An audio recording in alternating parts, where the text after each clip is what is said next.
महिमा हो। फिर से एक बार और परमेश्वर की वचन के साथ आने के लिए परमेश्वर ने एक अवसर हमारे जीवन में दिया है। इसलिए परमेश्वर को बहुत बहुत धन्यवाद देता हूँ। क्या ठंड बढ़ गई क्या लोग? हाँ अंकल जी, यहाँ पर भी लग रही है आज। हाँ, इसलिए लोग कम हो रहे होगा। ठीक है, अच्छा है ना। हम पिछले कई हफ्तों से सात कलीसिया का मैसेज, उसी के द्वारा प्रभु हमसे क्या बात करना चाहता है उसी के बारे में हम सीख कर आ रहा था। पिछले दिनों में हम पुरगमुस का कलीसिया का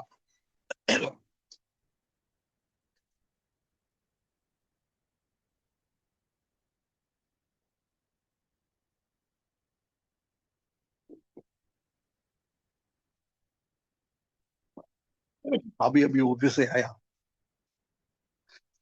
पुरगमुस का कलीसिया के बारे में हम सीख कर आ रहा है। उसी का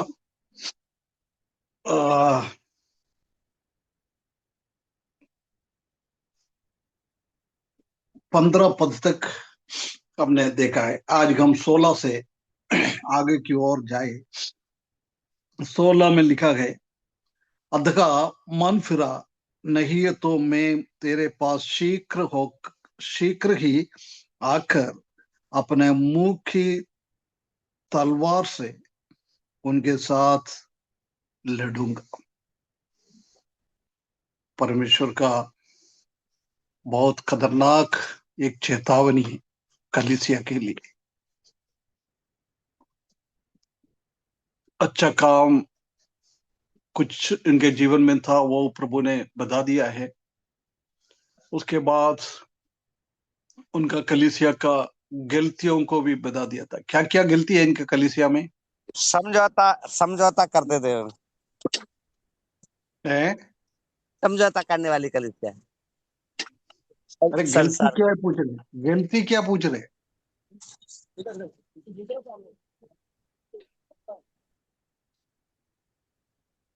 लगा। सवाल क्या पूछे भैया? मेरा तो नेटवर्क चला गया था, सॉरी। मैं बार बार बता रही हूँ। अच्छा, परगमुस कलीसिया का प्रभु ने क्या क्या गलतियां बता रहा है?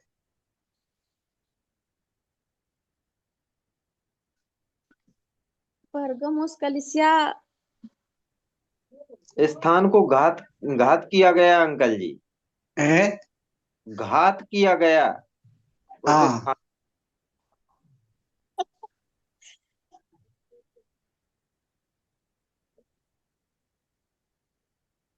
बालाक की शिक्षाओं को मानते थे वो।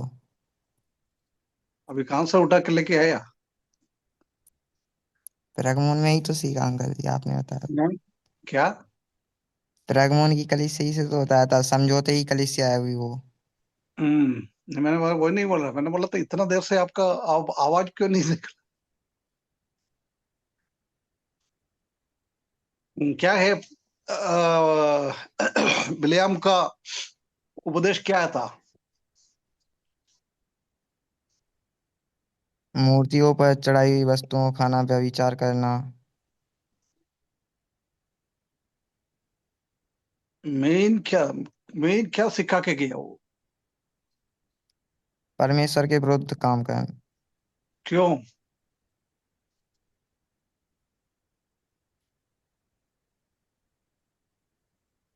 क्यों बिलियम ने ऐसा सिखा के गया है?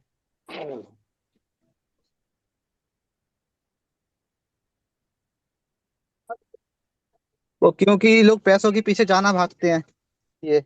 हाँ, पैसा का लालच था इनके ऊपर, है ना। इसलिए उसने बोला था, प्रभु ने उनको बोलने के लिए नहीं दिया है।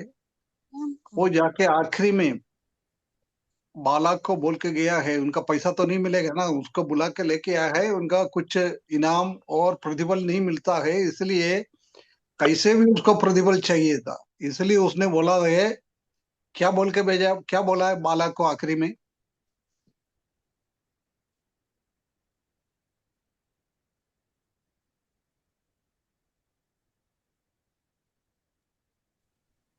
बिलियाम क्या हम्म मतलब बिलियाम क्या कौन है भैया बिलियाम? विलियम विलियम बालक को क्या बोल के गया आखिरी में? बिलाम है कि बिलियाम है?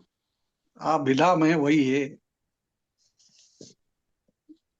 इंग्लिश में बिलाम विलियम बोलता है, यही हिंदी बोला में था क्या ना, लिखता है? विलाम। यहूदियों को शराब दो, मैं तुम जितना भी मुझसे मांगो मैं तुम्हें दूंगा, लेकिन उसके बदले में तुम्हें जाके मतलब इजरायलियों को श्राप देना है। वो तो ठीक है, नहीं मैंने आखिरी में बालाम ने बालक को क्या बोल के गया है? प्रभु ने उसको अनुमति नहीं दिया ना श्राप करने के लिए, वो श्राप हम्म, के जय में वो आशीष कर रहा था। जी। इसलिए बालक ने बोला, भैया मैं चाहिए तो कितना भी तुमको दे सकता था, परंतु तुम आशीष कर रहे हैं, इसलिए तुम मेरे सामने से भग जाओ, कुछ भी नहीं मिलेगा। जब बालाम बालक को क्या उपदेश दे के गया उसे ठोकर का कारण रखना सिखाया। है? ठोकर का कारण रखना। ठोकर का कारण? इसराइलियों के आगे ठोकर का कारण रखना सिखाया। मतलब क्या सिखाया, पूछ रहे? कि मतलब वे मूर्तियों की चढ़ाई गई वस्तुएं खाए और व्यभिचार करे। तो वो तो परमेश्वर का वचन इधर लिखा हुआ है। एक्चुअली उसने क्या बता के गया उसको? मूर्तियों का पूजा करवाने के लिए बोल के, ऐसा बोल के गया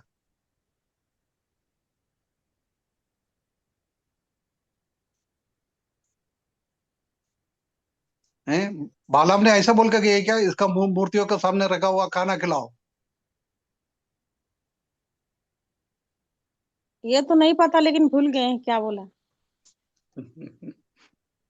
हाँ, कम से कम ऐसा तो बोला ना, जवाब तो दे। भूल गया, नहीं मालूम है, ये तो कुछ कोई जवाब ही नहीं देता है।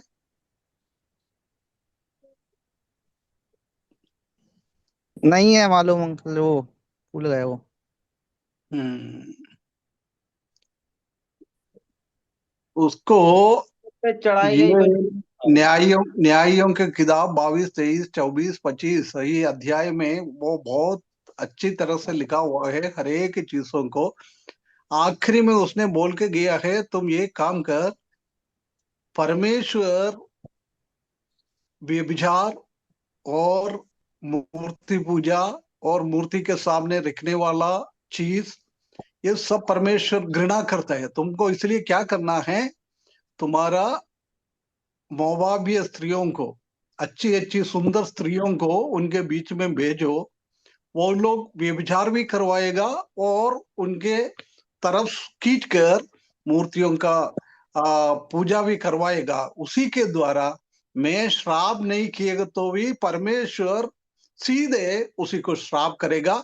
तुम क्या चाहता है वही होएगा, है ना, पैसा कमाने के लिए। नहीं तो उसको एक पैसा भी नहीं मिलता था, उसी को मारकर भगाने वाला था, है ना। आजकल हमारा कलीसिया में भी ऐसी है, पैसा कमाने के लिए विश्वासी लोग, प्रभु का दास लोग सब ऐसी ऐसी गड़बड़ियां करता रहता है। ये भैया वही है। एक मिनट, किसने कहा ये वाला, किससे कहा? अरे मैं क्या पूछा, क्या है मैंने?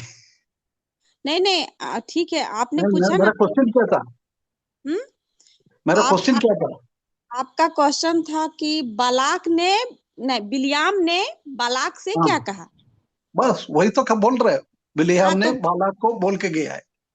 हाँ तो मेरा क्वेश्चन ये था, मेरे हम्म, मन में ऐसा एक उठा सवाल हम्म, कि जैसे कि ये जब वहां पर वो गया लेके श्राप देने के लिए, तो हम्म, वहां पे श्राप नहीं दे रहा था बल्कि वो आशीष दे रहा था। हम्म। तो उसी टाइम ने बिलियाम ने बालाक से कहा कि मैं उसको बोला था ना, भैया मैं तुमको क्या चाहिए था, तुम्हारा घर भरकर मैं इनाम दे सकता था, तुमने ऐसा क्यों गड़बड़ कर दिया, तुम भग जाओ मेरे सामने से।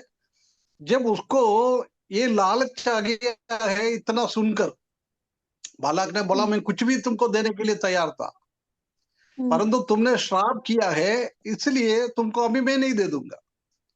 जब उसने ये ज्ञान बालक को बांट के चले गया है, हम जानते हैं कि उसी के बाद में बालाक ने अपना मोवाबिय स्त्रियों को उनके बीच में भेजा है। वो लोग व्यभिचार किया है। मूर्ति को पूजा करने के लिए वो स्त्री लोग ने उनको खींच के लेके गया है। परमेश्वर का क्रोध उनके ऊपर आया है। आप मैंने न्यायों की किताब 22 अध्याय से आगे पढ़ते जाओ, उसी से पूरा क्लियर कट हम देख सकता है। तो बालाक ने फिर बिलियाम का बात तो माना। अरे उसको तो भी कैसे भी इस्राएल लोगों को श्राप करने का था ना, परमेश्वर का क्रोध उनके ऊपर करने का था। उसको तो वो तो उनको तो लिए अच्छा हो गया ना। वही तो बोल रहा, 22 अध्याय से पढ़ेगा तो ना सब हम क्लियर कट उधर देख सकते हैं। उन लोगों ने करा है, ऐसा व्यभिचार भी हो गया। प्रभु ने, परमेश्वर ने बहुत सारे लोगों को मार भी डाला है। ऐसी परमेश्वर का बहुत बड़ा क्रोध ये इसराइली लोगों के ऊपर आ गया है, बिलेयाम का पैसा का लालच के कारण, है ना। आज हमारे कलीसिया में भी कई ऐसी लोग हैं, पैसा कमाने के लिए ये काम करता है ना। वो नहीं होना चाहिए, ऐसा नहीं होना चाहिए। पैसा का लालच किसी को भी, प्रभु का दास लोगों को स्पेशली, प्रभु का सेवा कौन करता है उसी को ये लालच नहीं होना। विश्वासी लोगों को भी लालच नहीं होना है। हमको परमेश्वर के ऊपर भरोसा रखना है। क्या खाना है, क्या पीना है, सब कुछ प्रभु हमको देता है, उसी में हम संतुष्ट होना है ना। सिर्फ दाल रोटी मिलता है, उसी में हमको संतुष्ट होना है। क्या हमको प्रभु देता है, उसी में हमको संतुष्ट होना है। वो ही सिखाता है। इसलिए बोल रहा है बिलेयाम का उपदेश में नहीं जाना है। उस कलीसिया उसी में फंस गया था, इसलिए परमेश्वर का क्रोध उनके ऊपर आ गया है। अभी हम ऐसी लालच में जाकर गड़बड़िया नहीं करना है। उसी दिन मैंने बोला था मूर्ति पूजा क्या है, स्टार्टिंग में बोला था ना, मूर्ति पूजा क्या होता है। मूर्ति के बेविचार। सामने दंडवत है, नहीं मूर्ति के बेविचार तो ज्यादा नहीं, देते मूर्ति बन हाँ, जाती। प्रभु से ज्यादा महत्व किसको देता है, वो हम मूर्ति पूजा करता है ना। उसी दिन मैंने क्लियर कर दिया था। कभी हो सकता है हमारा नौकरी है, हमारा पढ़ाई है, हमारे बच्चे के ऊपर है, कभी कभी हमारे माँ बाप के ऊपर है। प्रभु से ज्यादा हम ऐसी किसी की चीज को भी ज्यादा इंपॉर्टेंस दिएगा तो वो मूर्ति पूजा का जैसी है। इसलिए प्रभु बोल रहा है ऐसी अवस्था तुम्हारे जीवन में नहीं होना चाहिए। उसके बाद दूसरा क्या है, अभी समझ में आया? जी समझ में आया अंकल। आगे है ना। अभी अगले हफ्ते पूछेगा तो जवाब दिएगा ना। हाँ देख। हाँ? उस टाइम में भी बहुत बोलना भूल गया। हाँ, इसी का जवाब नहीं दिएगा तो मैं आगे नहीं पढ़ाऊंगा। जब तक आप लोग ये सीख कर जवाब नहीं दिएगा, जब तक वो भी एक एक से पूछेगा। हैं? क्यों कि प्रभु से प्रार्थना करे, हम क्या सीखता है वो थोड़ा लिख के रखे, बाद में उसी को पढ़ते जाओ। उसके बाद यूट्यूब में भी पढ़ा ना, जी। है ना, वो भी थोड़ा सुने। हमको क्या है सीखने, एक्चुअली क्या है ये, यदि आप लोग ने ये 7 कलीसिया का संदेश सीख लिया ना, प्रभु में आगे बढ़ने के लिए इससे ज्यादा कोई जरूरत नहीं है। हर एक चीजों ये 7 कलीसिया में लिखा हुआ है। प्रभु के लिए क्या करना है, हमारा प्रभु यीशु मसीह है कौन है, पहले पहले वही सिखाता है प्रभु यीशु मसीह है कौन है। उसके बाद कलीसिया का भलाई, वो हमको हमारे जीवन में लागू करना है। क्या क्या उनका भलाई है वो हमको चालू करना है। उसके बाद हम उसका गड़बड़िया वो हम नहीं करना है, उससे हमको दूर होना है। उसके बाद यदि हमारे जीवन में कोई कमजोरी हो तो उसी को सुधारने के लिए प्रभु ने बात बताता है। वो हमारे जीवन में सुधार आना चाहिए, है ना। यदि नहीं सुधरेगा तो वो कलीसिया के ऊपर क्या क्या दंड आ रहा है वो हमारे ऊपर भी आ जाता है ना, उसके बाद जीतने वाले लोगों को परमेश्वर प्रतिफल देता है। इससे इससे और क्या चाहिए हमको। इसलिए मैं बोल रहा है, ये हम सीख लिया ना, हमारा मसीही जीवन अच्छी तरह से हम आगे लेके जा सकते। हाँ, दूसरा क्या है? दूसरा गलती क्या है?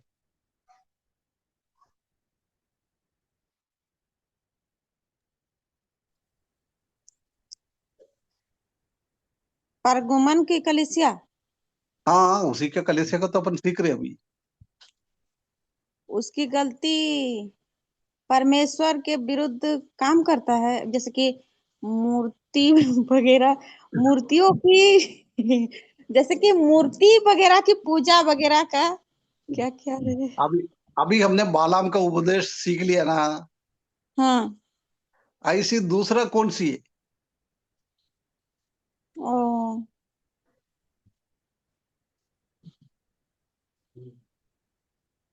नहीं जानते भैया, सॉरी। है ना, निकलोवियों का उपदेश है ना। वो क्या है? हम हमारा मन मर्जी से कलीसिया को चलाता है। बहुत बार ऐसे लगता है कलीसिया का मैं ही सबसे ऊंचा है, बाकी विश्वासी लोगों को नीचा समझता है, उसी के ऊपर अधिकार करता है। कलीसिया का सुसमाचार लोग हो, प्राचीन लोग हो, परंतु परमेश्वर का वचन में हम देख सकते हैं कि सिर्फ कलीसिया का एक ही है, वो प्रभु यीशु मसीह है। प्रभु यीशु मसीह के अलावा कलीसिया का अधिकार चढ़ाने वाला कोई है नहीं। हम दूसरों को नीचे दिखाना, प्राचीन लोगों का, सेवक लोगों का काम है। सेवक लोगों का उसी में नाम ही लिखा है, सेवा करना है। परंतु बहुत सारे जगहों में सेवा नहीं करवाता तो दूसरों से सेवा लेता है। प्रभु यीशु मसीह इस दुनिया में आया था, जब क्या बोला था? मैं सेवा किसी से लेने के लिए नहीं आया है। क्या के लिए आया? सेवा देने आए, सेवा करने आए सेवा हैं। करने आया, देने आया है।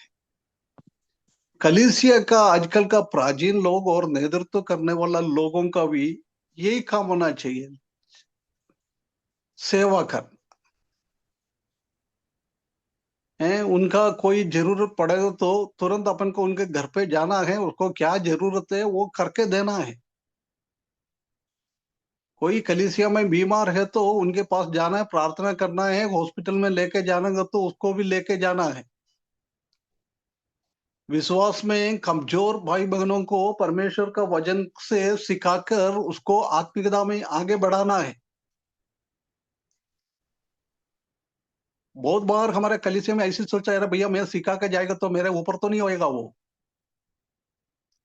कभी कभी हमारा साथ और कोई सुसमाचार लोग है और कोई है तो हम उसको आगे इसलिए नहीं बढ़ाता है, हो सकता है भैया कल मेरे ऊपर वो बढ़ जाएगा, मेरा पोजीशन बाद में नीचे हो जाएगा, वो आगे जाएगा ना। ऐसी ऐसी बहुत विचार आजकल कलीसिया का सेवक लोगों के, प्राचीन लोगों के दिमाग में आता है। ये सब निकलोवियों का उपदेश है। सेवा का मन नहीं है ना। प्राचीन लोगों का भी यही है, सेवक का काम, जरूरतों के हिसाब से हमारा भाई बहनों को सेवा करना है। हम विश्वासी लोगों को सेवक है तो विश्वासी लोग हमसे ऊंचा है। हमको हमेशा विश्वासी लोगों को ऊंचा पोजीशन में देखना है। परंतु आजकल का सेवक लोग और प्राचीन लोग यही चाहता है कि विश्वासी लोग हमको ऊंचा समझो। नामधारी मसीही लोगों के बीच में ये काम हम देख सकता है। उधर का तो वही है, फादर को सबको बहुत ऊंचा समझता है। दूसरा कलीसियाओं में हम देख सकता है कि उधर का पास्टर को बहुत ऊंचा समझता है, पास्टर लोग दूसरे लोगों को नीचे समझता है। यही है निकलोवियम का उद्देश्य। ये भी हमारा कलीसिया में नहीं होना चाहिए। सिस्टर लोग सोचता होगा अरे इसमें हमको क्या करना है, हमारा तो इसमें कोई फर्क नहीं है, परंतु आपको भी है, आपका साथ वाला बहन लोगों को आपको भी ऐसा नजरिया से नहीं देखना है। कुछ लोग नीचे है, हम ऊंचा है ना। यही है निकलोवियम का उद्देश्य। इसी से हमको दूर होना है। जब कलीसिया आगे बढ़ेगा, प्रभु का आशीष हमारे कलीसिया के ऊपर आ जाता है। ठीक है, आगे अपन जाइए 15वां पद में, नहीं 16 पद। अब देखा, मन फिरा नहीं तो मैं तेरे पास शीघ्र ही आकर अपने मुंह की तलवार उसके साथ लड़ूंगा। किसमें से मन फिराना है? कलीसिया में दो गलतियों को बोला है, वो गलतियों से हमारा भी मन फिराना है। मन फिराना का मतलब यही है कि हम क्या गलती करते आया है वो पूर्ण रीति से छोड़ना है। उसी को बोलते हैं मन फिराना। परंतु हम क्या करता है, परमेश्वर का वचन पढ़ता है, नहीं तो परमेश्वर का वचन सुनता है, उसी टाइम थोड़ा सा हमारे हृदय में ऐसी विचार आता है भैया मैं कल से नहीं करूंगा। एक दो दिन अपन उसी से दूर हो जाता है, उसके बाद धीरे धीरे वही स्वभाव में वापस जाता है। हमारा मन फिराने का अनुभव ऐसी होता है। पूर्ण रीति से हमारा दिमाग से हम वो गलत चीजों को हटाता नहीं, परंतु परमेश्वर चाहता है कि ये दो गलतियों को हमने अभी सीखा है, वो दो गलतियों से पूर्ण रीति से उसको घृणा करना है, पूर्ण रीति से उसको घृणा करना है। कभी भी वो गलतियां हमारे दिमाग में भी नहीं आना चाहिए। वो करने के लिए वापस मौका नहीं देना है। उसी से हमको दूर करना है। प्रभु यीशु मसीह ने किस चीज को घृणा करता है उसी चीज को हमको घृणा करना है ना। एफेसुस का कलीसिया में हम देख सकता है कि ये निकलोवियों का उपदेश के बारे में बोल रहा है। प्रभु बोल रहा है आप लोग ने निकलोवियों को उपदेश को घृणा किया है, वो मैं भी घृणा करता है। कितना अच्छा लगता है। प्रभु का मन जैसी परमेश्वर का वचन इसलिए हम पढ़ रहा है, प्रभु हमसे क्या चाहता है। यानी ये शैतान का भी काम है। आप लोग अभी बोल रहा ना, हम सुनता है उसी टाइम समझ में आता है, बाद में समझता नहीं है, भूल जाता है। ये क्या है, हम अपने आप को शैतान के हाथों में हमको सौंपता है। ये परमेश्वर का काम नहीं है, ये शैतान का काम है। इसलिए बोल रहा है विजय प्राप्त होने के लिए मैं इनाम दे दूंगा। उसी से हमको विजय प्राप्त करना है। उसके लिए हमको क्या करना है? बार बार उसी चीजों को पढ़ना है, प्रभु से प्रार्थना करना है। हम नोट लिख के रखता है, वो बार बार हमको रिवाइज करना है, याद करना है। जब हमारे दिमाग में आ जाता है वो चीज, है ना। सबका बुद्धि एक जैसी नहीं। कुछ लोगों को एक बार किसी ने बोल दिया तो वो उनका दिमाग में आ जाता है, ऐसा लोग अच्छा है, ठीक है। परंतु कुछ लोगों को जल्दी दिमाग में नहीं आता है, इसलिए हम लिखता है। उसके बाद बार बार उसी को याद दिलाओ, पढ़ते जाओ। जब हम उसी चीज हमारे जीवन में लागू हम कर सकता है, नहीं तो कभी वो चीज हमारे जीवन में काम नहीं करेगा। ये काम नहीं करना है, ये शैतान का काम है। शैतान हमारा लाभ उठाता है। परमेश्वर के सामने जाके बोलेगा देखो रोज द्वितीय कलीसिया में बाइबल स्टडी चल रहा है, लोग सुन रहा है, लोग नोट भी कर रख रहा है, परंतु क्या प्रयोजन है? किसी का भी दिमाग में नहीं है, किसी का भी वो हिसाब से जीवन नहीं बिता रहा है। शैतान का आज का काम है हमारा दोष लगाना, उसी के द्वारा प्रभु का नाम खराब हो जाता है ना। ऐसी एक हमारा स्वभाव के कारण हम प्रभु के सामने आके 1 घंटा 1.5 घंटा बैठ जाता है, आत्मिक लाभ हमारे जीवन में नहीं मिल रहा है, उसी में शैतान स्वर्ग में जाके आनंदित हो जाता है। जब शैतान ऐसी ही हमारे बारे में बोलेगा तो परमेश्वर को, प्रभु यीशु मसीह ने अपना लहू बहाकर बलिदान के द्वारा हमको उद्धार दिया है, हमको बच्चा बना दिया है। प्रभु का नाम शैतान खराब कर रहा है, हमारा नाम नहीं, परमेश्वर का नाम शैतान जाके खराब कर रहा है। मन फिराओ, है ना। आज हमसे भी प्रभु यही चाहता है कि मन फिराओ। ठीक है, आज तक हो गया, ठीक है, कल से वापस उसी रास्ते में ना जाए, उसी को बोलता है मन फिराना, है ना, रिपेंट टोटली। आज हमने ये सीख रहा है, कुछ गलतियों को हमको नहीं करना है, कोई अच्छा काम हमको करना है, वो अच्छा काम हम नहीं कर रहा है, गलतियों को हम नहीं छोड़ रहा है, उसका मतलब हमारा मन फिराने का अनुभव नहीं है। क्या बोले, मन नहीं फिराएगा तो क्या करेगा? मैं तेरे पास शीघ्र ही आकर मुंह की सलवार से उनके साथ लड़ेंगे। किसको बोल रहा है? विश्वासी लोगों को, कलीसिया का लोगों को इसी बात को बता रहा है। तुम पैसा के पीछे जाता है, बार बार प्रभु बोल रहा है रुपये को लालच ना करे, प्रेम ना करे, परमेश्वर से प्रेम करो। हमारा कलीसिया में सबको हम एक जैसा देखकर मानकर आगे बढ़ना है, किसी को भी नीच ऊंच अवस्था में हम नहीं देखना है।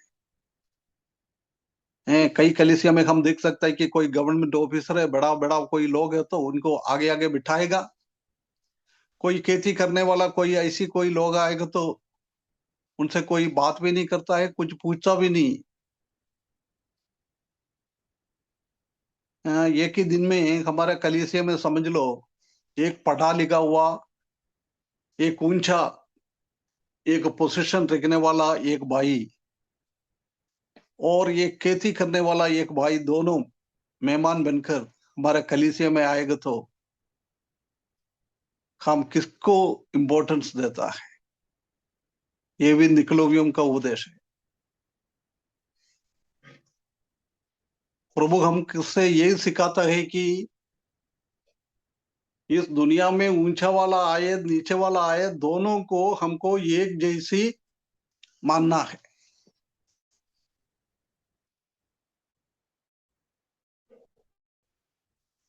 हमने 1 साल के ऊपर फिलोमोन को, वो बहुत एक अमीर व्यक्ति था, पैसा दौलत धन दौलत सब था, उसी को कैसे प्रेम किया है, उससे बढ़कर उनके उधर का वो दास, एक गुलाम प्रभु में आया ओनेसिमोस, इतना प्रेम किया, बोलता था मेरा हृदय का टुकड़ा है, मेरा का हृदय का टुकड़ा है ना। यही ये निकोलोवियम का उपदेश से दूर होने के लिए बोल रहा है। पौलुस के जीवन में हम ये बात अच्छी तरह से हम देख सकते हैं, सबको एक जैसी वो देखता था, किसी को भी ऊंचा नीचा अनुभव से वो नहीं देखता था। यदि हम ऐसी कर रहे तो क्या बोल रहा है प्रभु यीशु मसीह हमारे सामने तलवार के साथ आता है, तलवार के साथ आता है।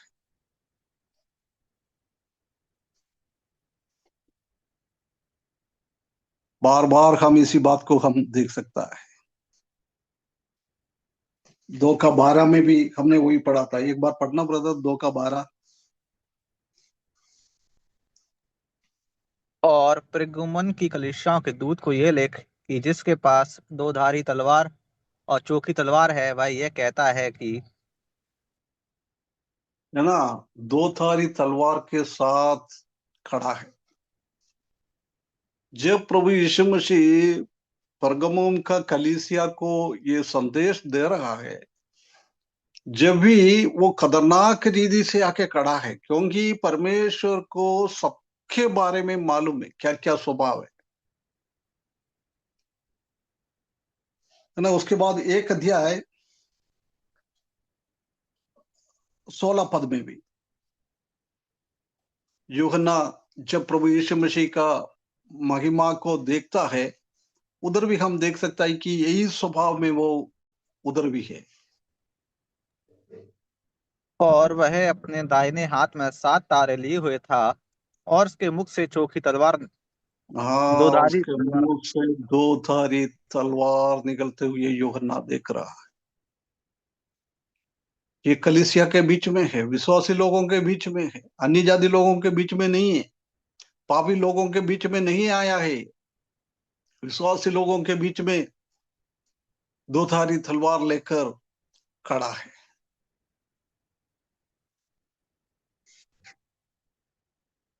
आखिरी में 19 अध्याय में हमने देखा था कि मसीह की विरोधी के बारे में हम सीख रहा था। आखिरी में मसीह की विरोधी को, शैतान को, सबको झगड़ने के लिए उसी टाइम में भी वही धोधारी तलवार मुंह में लिखा हुआ प्रभु यीशु मसीह को हम देख सकता है। 19 अध्याय 21 पद।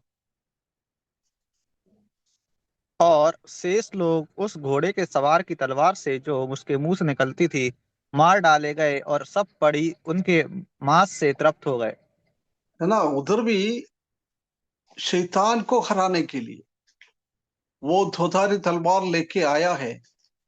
वही धोधारी तलवार के साथ प्रभु यीशु मसीह परगमस कलीसिया के बीच में उनको संदेश देने के लिए आया है।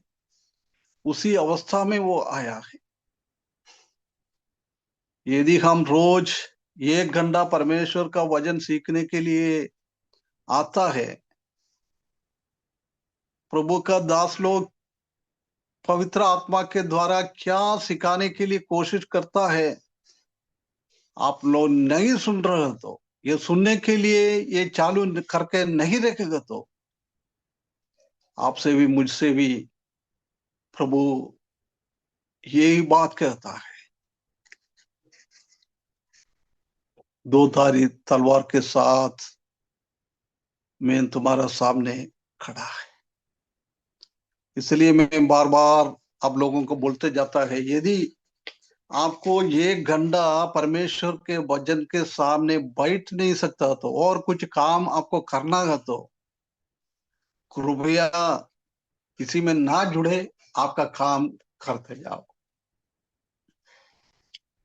यदि आप ये खोल के बैठा है, ये चालू करके बैठा है,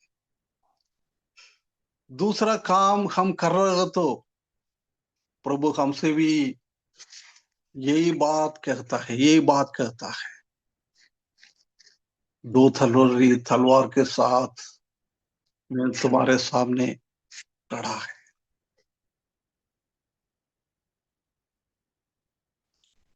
यदि हम इसी में ज्वाइन नहीं करेगा तो परमेश्वर का प्रकोप इतना नहीं बढ़ेगा। परंतु हम ज्वाइन करके दूसरा कामों में व्यस्त रहता है, किचन में चावल बना रहा है, रोटी बना रहा है, ये कर रहा है, बच्चों का ट्यूशन पढ़ा रहा है, पार्टी में जाता है, शादी पे अटेंड करता है।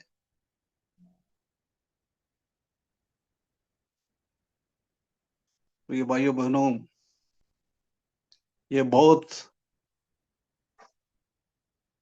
मेरे सामने नहीं, प्रभु के सामने प्रभु का दंड हमारे ऊपर आने का काम हम कर रहा है। इसी बात को समझकर हम इसी में जुड़े, इसी में बैठे, नहीं तो हम इसी में ना जुड़े, है ना। हम जानता है कि पगला शताब्दी में अननियास और सफीरा के बारे में हम देख सकते हैं कि उसी टाइम हर एक विश्वासी लोग अपना अपना धन दौलत जमीन सब बेचकर कलीसिया में लेके आता था, प्रेरितों के सामने रखता था। उसके बाद वो सब मिलकर उसमें से खर्चा करके खाता था, पीता था, सब एक जैसी। इसलिए वो लोग ने किया था, गरीब हो अमीर हो सब एक जैसी, एक यूनिटी, एक था आने के लिए। परंतु उसी में हम देख सकते हैं कि अननियास और सफीरा, उसने भी उनका जमीन तो बेच दिया है, परंतु आधा आके प्रेरितों के सामने रखा हुआ था, बाकी आधा उनका खर्चे के लिए उसने अलग करके रख दिया है। पतरस के सामने ये लेके आया, पहले अननियास आया। अननियास से पूछा, अननियास इतना ये क्या आपका जमीन बेच के मिला है? बोला "हाँ, इतना ही है, इतना ही है।" मालूम है क्या हो गया उसको? मर गया। हाँ, मर गया नहीं है, मार दिया है। मर जाना यस। अलग बात है, मारना अलग है। जी जी। परमेश्वर ने मार डाला उसको, जी यस। है ना। हम्म उसके बाद कुछ टाइम के बाद सफीरा आया, उससे भी पूछा, उसने भी वही जवाब दिया है। बोला तो मतलब दोनों मिलकर ये गलत कर दिया ना। बोल रहा है तुम्हारा पति का फ्यूनरल अभी किया है, वो लोग बाहर खड़ा है तुम्हारा भी फ्यूनरल करवाने के लिए, तुम्हारा भी अंतिम संस्कार करने के लिए। उसी टाइम वो भी मार डाल दिया परमेश्वर ने। हम सोच रहा है आज हमने कुछ गलत कर दिया, पहली बार मैंने कुछ गलत कर दिया, प्रभु ने कुछ बोला नहीं है, ठीक है यार भैया चलने दो, प्रभु का दया है। परंतु वो हम लाइसेंस के जैसा ना लेना है। हम जानते हैं कि कुछ साल के बाद ये परगमोस कलीसिया इस दुनिया से हट गया है नहीं। इतना धन संपत्ति थे परगमोस के पास, परंतु वो अभी के जगह में एक छोटा सा विलेज बन गया, ये सिर्फ एक गांव है। परमेश्वर का क्रोध भयंकर है। ये बाइबल स्टडी में आने के द्वारा परमेश्वर का क्रोध हमारे ऊपर ना भड़के। एक घंटा हम सीखने के लिए आ रहे तो ईमानदारी से बैठकर सीखना है। ये मेरा बात नहीं है, मैं ये कहने के लिए मैं आया नहीं आज, मैं तो ये खत्म करने के लिए आया था। फिर मैंने सोचा बहुत दिन हो गए यार, कुछ क्वेश्चन नहीं पूछा, ये लोग समझ रहे क्या नहीं समझ रहे क्या। वो प्रभु ने उसी टाइम मेरा हृदय में ऐसी दिया है, वो बात मैंने आपसे कहा है। अभी पहले ऐसी था, बीडीटीए में आएगा तो कुछ लोग बोलता था अंकल आपका स्पीड बहुत ज्यादा है ना। फिर धीरे धीरे मैं भी सोचा यार यार ये तो क्या है, हमारा केरला का लोग है ना, बचपन से थोड़ा सीख के आता है, संडे स्कूल सीखता है, सब सीखता है, इसलिए उसी टाइप स्टाइल में स्पीड में चला जाता है हम। परंतु अभी मैं भी सीख लिया है, इतना धीरे से मैं बात करता है, बिल्कुल सरल रीति से। आप लोगों से मैं बात कैसे बात करते हैं इसी रीति में मैं आपको लोगों को सिखाने के लिए कोशिश करता है। परमेश्वर हमारे सामने दो धारी तलवार लेके ना आए, प्रभु का क्रोध हमारे ऊपर ना भड़के,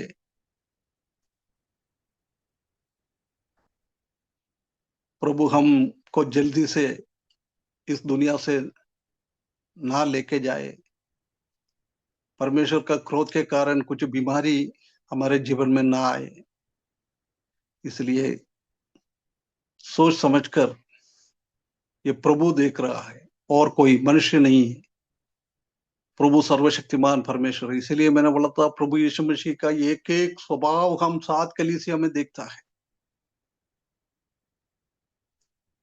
ये इसलिए है प्रभु की ओर हमको एक डरावना का अनुभव, कुछ गलत कर रहे हो तो एक डरावना का अनुभव हमारे जीवन में होना चाहिए। इसलिए प्रभु ये बात कहते कलीसिया के सामने आता है। टाइम इधर खत्म हो गया है, मैं इधर समाप्त करता हूं। हर एक भाई बहनों से विनती करता हूं, कृपया कृपया परमेश्वर के वचन को, मेरा वचन नहीं है, मैंने आपसे कुछ भी नहीं कहा है, प्रभु ने आपसे बात किया है, वो बात को मानो, मन फिराए, प्रभु आशीष करे। यदि मन नहीं फिरा है, बार बार यही गलती हम करके जाता है, प्रभु का प्रकोप से कोई भी हमको बचा नहीं पाएगा। हर एक का हृदयों में परमेश्वर बात करे। आने वाला दिनों में और उत्साह के साथ परमेश्वर का वचन सीखने के लिए, वो हमारे जीवन में लागू करने के लिए परमेश्वर हमको सहायता करे। उसके बड़े नाम की महिमा हो।